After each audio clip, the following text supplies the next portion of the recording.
ಬೆಂಗಳೂರು ಬೀಟ್ಗೆ ಸ್ವಾಗತ. ನಾನು ಸುರೇಶ್. ನಿತ್ಯಾನ ಆಶ್ರಮದಲ್ಲಿ ಸಂಗೀತ ನಿಗೂಢ ಸಾವು ಪ್ರಕರಣ ಕಪಟ ಸನ್ಯಾಸಿಗೆ ಉರುಳಾಗುವ ಸಾಧ್ಯತೆಗಳೇ ಹೆಚ್ಚಾಗಿದೆ. ಈ ಸಂಬಂಧ ರಾಮನಗರ ಎಸ್ಪಿ ಕಚೇರಿಗೆ ಆಗಮಿಸಿದ್ದ ಸಂಗೀತಾಳ ಪೋಷಕರು ಎಸ್ಪಿ ಡಾಕ್ಟರ್ ಚಂದ್ರಗುಪ್ತಾ ಅವರಿಗೆ ದೂರನ್ನು ಕೊಟ್ಟಿದ್ದಾರೆ. ಕಾನೂನು ರೀತಿಯಲ್ಲಿ ಕ್ರಮ ತೆಗೆದುಕೊಳ್ಳುವುದಾಗಿ ದೂರು ಸ್ವೀಕರಿಸಿದ ನಂತರ ಎಸ್ಪಿ ಹೇಳಿದ್ದಾರೆ.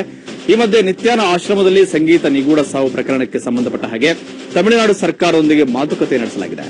ಪುನರ್ ಮರಣೋತ್ತರ ಪರೀಕ್ಷೆಗೆ ಸಹಕರಿಸುವಂತೆ ವಿನಂತಿಸಿಕೊಳ್ಳಲಾಗಿದೆ. ಕಾನೂನು ಕ್ರಮಕ್ಕೆ ರಾಮನಗರ ಎಸ್ಪಿಗೂ ಕೂಡ ಸೂಚನೆಯನ್ನು ಕೊಡಲಾಗಿದೆ. ಎಡಿಜಿಪಿ ಮೆಗರಿಕ್ ಸಮಯ ನ್ಯೂಸ್ಗೆ ಈ ಹೇಳಿಕೆಯನ್ನು ಕೊಟ್ಟಿದ್ದಾರೆ.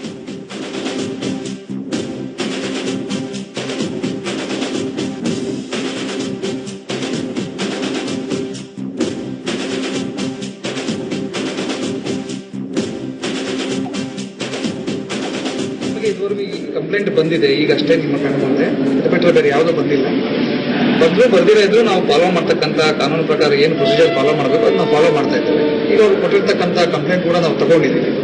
ಅದನ್ನು ಕೂಡ ತನಿಖೆಯಲ್ಲಿ ಅಳವಡಿಸಿ ಮುಂದಿನ ಏನು ಕ್ರಮ ತಗೋಬೇಕು ಅದನ್ನು ತಗೊಳ್ತೀವಿ. ತನಿಖೆಯಲ್ಲಿ ಇರಬೇಕಾದ್ರೆ ದೂರಲ್ಲಿ ಏನಿದೆ ಅವರೇನು ಹೇಳಿದ್ದಾರೆ ಅದನ್ನೆಲ್ಲ ಡಿಸ್ಕ್ಲೋಸ್ ಮಾಡ್ಲಿಕ್ಕೆ ಇದಿಲ್ಲ. ಅವ್ರಿಗೆ ಸಂಶಯ ಇದೆ, ಹೆಚ್ಚಿನ ತನಿಖೆ ನಡೆಸಿ ಅಂತ ಕೊಟ್ಟಿದ್ದಾರೆ. ಆ ಪ್ರಕಾರ ನಾವು ಮಾಡ್ತೀವಿ. ರಾಜ್ಯ ಮಕ್ಕಳ ಹಕ್ಕುಗಳ ಆಯೋಗದ ಸದಸ್ಯರಿಗೆ ಕೆಲಸಕ್ಕೆ ಅಡ್ಡಿಪಡಿಸಿದ ಆರೋಪದಡಿ ನಿತ್ಯಾನಂದ ಆಶ್ರಮದ ರಾಗಸುಧಾ ವಿರುದ್ಧ ಆರೋಪ ಪಟ್ಟಿಯನ್ನ ರಾಮನಗರ ಕೋರ್ಟ್ಗೆ ಸಲ್ಲಿಕೆಯಾಗಿದೆ. ಅನಾಮಧೇಯರಿಂದ ಆಶ್ರಮದಲ್ಲಿ ಮಕ್ಕಳ ಹಕ್ಕುಗಳ ಉಲ್ಲಂಘನೆಯಾಗುತ್ತಿದೆ ಅಂತ ದೂರು ಬಂದಿತ್ತು. ದೂರಿನ ಅನ್ವಯ 2013 ಜುಲೈ 24ರಂದು ಮಕ್ಕಳ ಹಕ್ಕು ಆಯೋಗ ನಿತ್ಯ ಆಶ್ರಮಕ್ಕೆ ಭೇಟಿ ನೀಡಿತ್ತು. ಭೇಟಿ ವೇಳೆ ನಿತ್ಯ ಆಶ್ರಮದ ಸಿಬ್ಬಂದಿ ರಾಗಸುಧಾ ಆಯೋಗದ ಕರ್ತವ್ಯಕ್ಕೆ ಅಡ್ಡಿಪಡಿಸಿದ್ದು ಆಯೋಗದ ಸದಸ್ಯರಿಗೆ ಅವಾಚ್ಯ ಶಬ್ದಗಳಿಂದ ನಿಂದಿಸುವ ಮೂಲಕ ಅಗೌರವ ತೋರಲಾಗಿತ್ತು.